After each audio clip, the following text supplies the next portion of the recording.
X-Wrap. Yeah?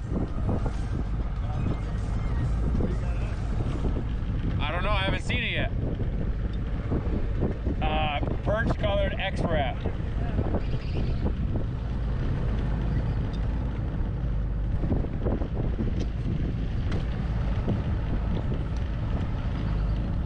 Oh, that's a tank of a walleye. Nice one? Yeah. That's a really nice one. Nope. Nope, I'm trying to get some good GoPro footage.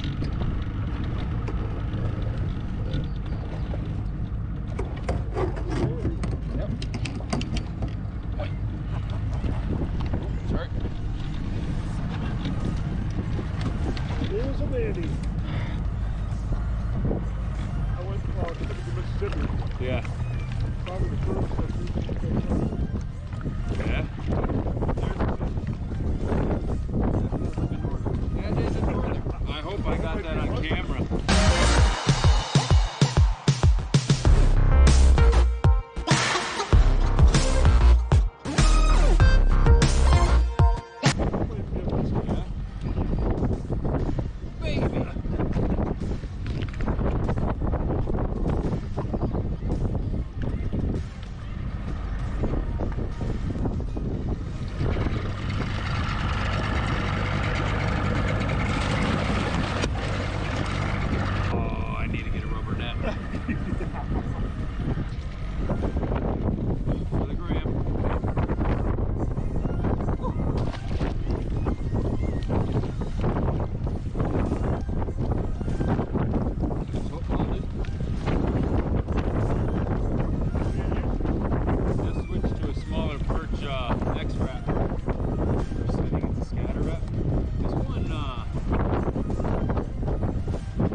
So you're dead.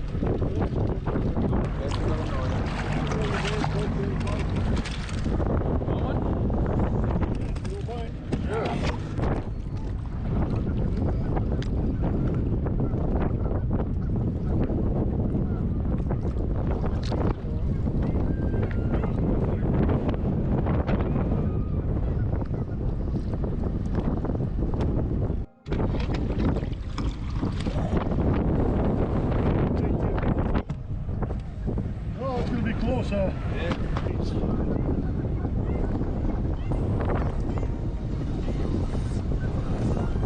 Everybody.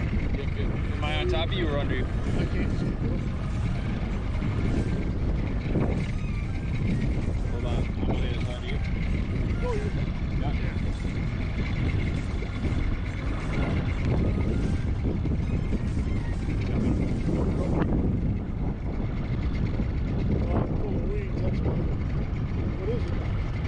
Big ass walleye.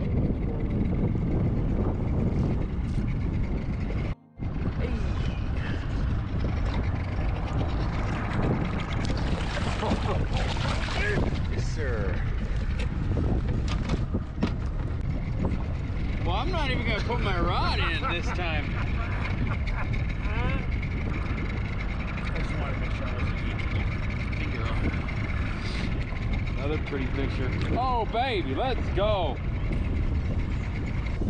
Yep.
so about to clean these 3 walleye up.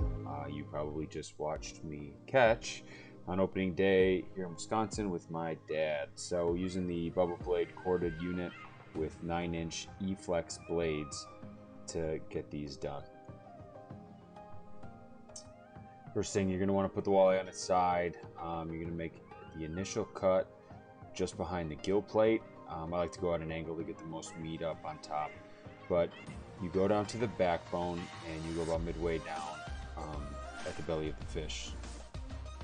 So with a little bit fatter fish like this, I like to make a little pre-cut on this side specifically, just so that way you make sure you get all the belly meat you can get, because that's what it's all about. Once you get that done, then run the blades down. You're going to feel that backbone and just glide it down. So you don't want to put the blades at too deep of an angle, otherwise you will go through that backbone. But keeping it nice and flat, just going to rip down all the way to the tail. You notice me get hung up here. That's in no way related to the power or sharpness of these blades. I usually like to bring the fish closer to the edge of the table, so that way you can put the pressure down on the blades without the knife getting in the way, the actual material for the unit. So it's kind of awkward with this camera. Once you get down to the tail, you're going to flip it over, as you see, skin side down, flesh side up.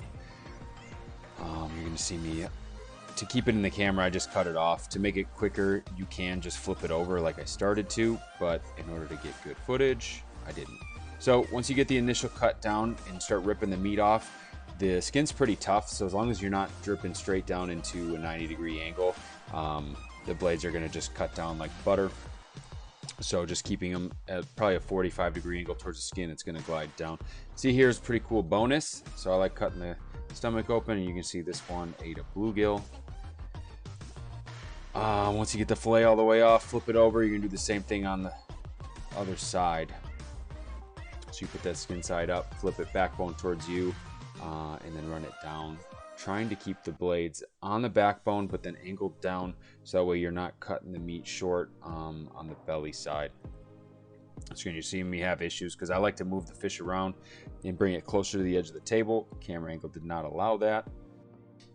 And then you're just going to take the fillet knife and do the same thing, ripping the meat right off the skin. You can see it glides pretty smooth when you have room to work.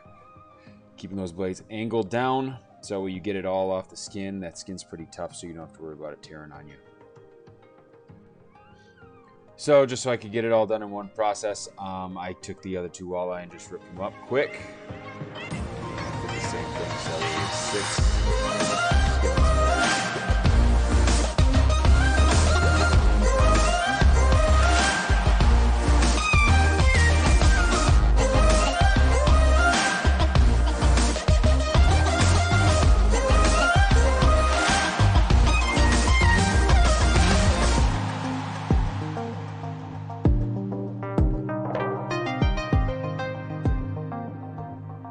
So now we're going to take out those Y bones or belly bones. You're going to see I like to turn the bones away from me, and we're going to take those ribs out. So I like to start with a couple lighter cuts, just paving the way. What you're doing is just running those blades down the back side of the rib bones. You see me here, you literally just, once you get that initial cut started, you can just put pressure for going forward right underneath the bones, and it's just going to glide it right out. It almost pulls it with a quality knife. So you're going to get all those bones out. Again, because I can't move the fillet, you see some struggle here. It's not this hard. And once those rib bones are gone, we're going to go and get the Y bones out. You can feel these, it's a clean strip. You just run your knife down. The bones stop about midway down the fillet, but you'll feel them. And you just run the knife, the blades down all the way to on the side of them, both sides, and it cuts out, and it makes a pretty fillet like this.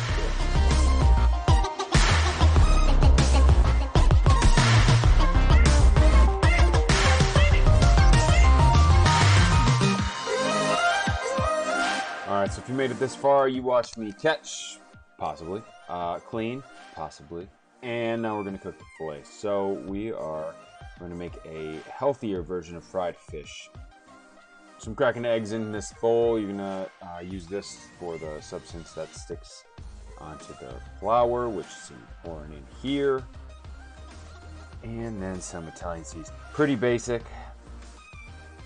This is not the best fried fish you've ever had in your life.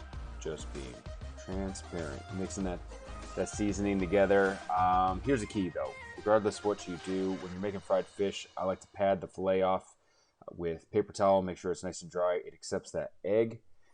You may use bigger containers than this. However, to fit in the camera view, you see me struggling harder than it needs to be. So, nonetheless, you're covering the fillet, both sides, completely saturated with egg, which is then going to be dipped into the batter, powder, mix, seasoning, whatever you're using. And it's going to adhese, yeah, that's a word. You're going to stick it onto that egg. So you're going to coat the whole entire thing. Again, bigger container makes it way easier. But these bowls look pretty.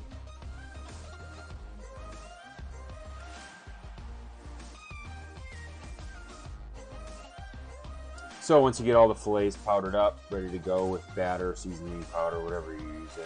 I like to use a cast iron skillet.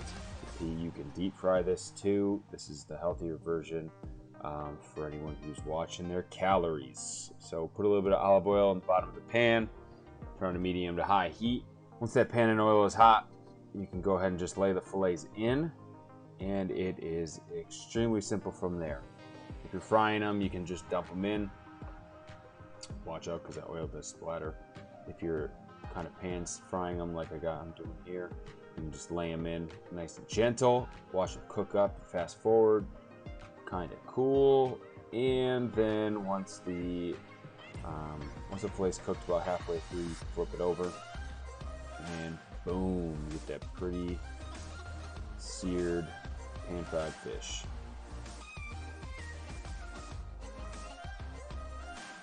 So it is not going to take as long once you flip it, just for the sheer fact of there's already been heat on it. And then once it's completely cooked, pop it off, take it out, take some cool pictures for the Instagram or whatever you do, and eat it. So I hope you enjoyed.